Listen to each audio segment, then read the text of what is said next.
Today you are going to be cutting out a handprint, gluing it down, and then putting paint on your hand to print your handprint onto your artwork.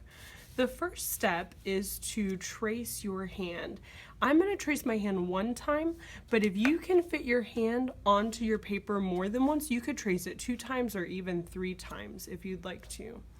You get to decide if you want to trace your hand open or closed or however you want to do it.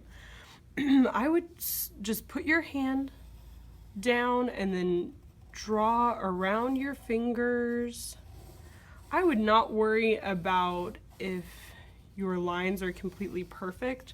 Like if I make a little mistake right there, that's okay. When I cut, I can just trim that off the way that I want to. I don't need to worry about tracing it exactly right. The next step is to cut your hand out, and I'm going to teach you 2 special tricks to make this easier. The first trick is you want to cut from this inside part of your scissors, because that is where your scissors are the sharpest and you have the most control.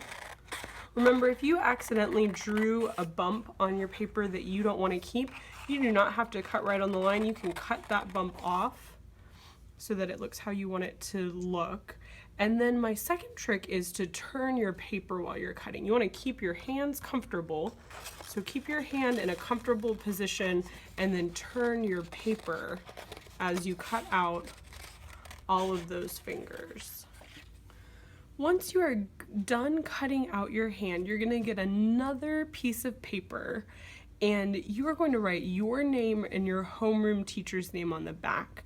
When you line up to get ink painted onto your hand, I'm going to check your paper to make sure that you have all of this written down. If you don't have it written down, you're going to have to go back to your table and you will lose your spot in line. So make sure that you get this written down on the back of your paper before you do anything else. Once you're done writing your name and your teacher's name, go ahead and flip that paper over to the blank side.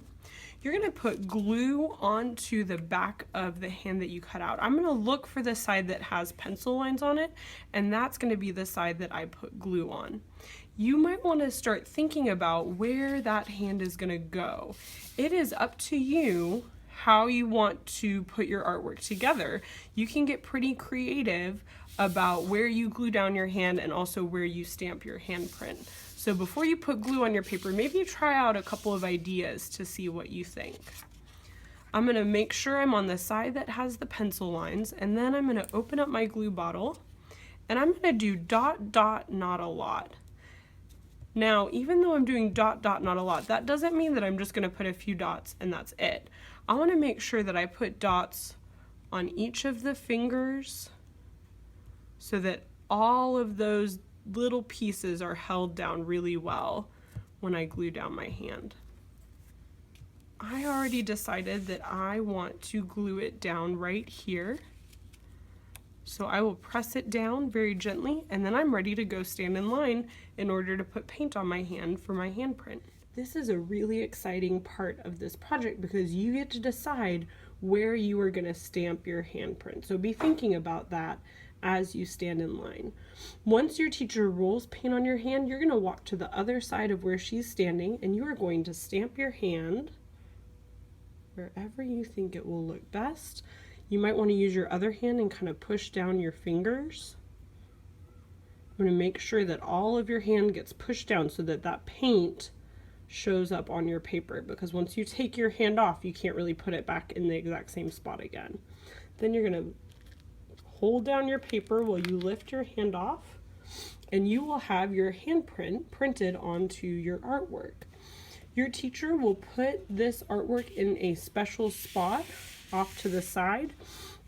While you are standing in line to wash your hands, you will get a baby wipe and you will start wiping your hands clean so that you have less that you need to wash off at the sink.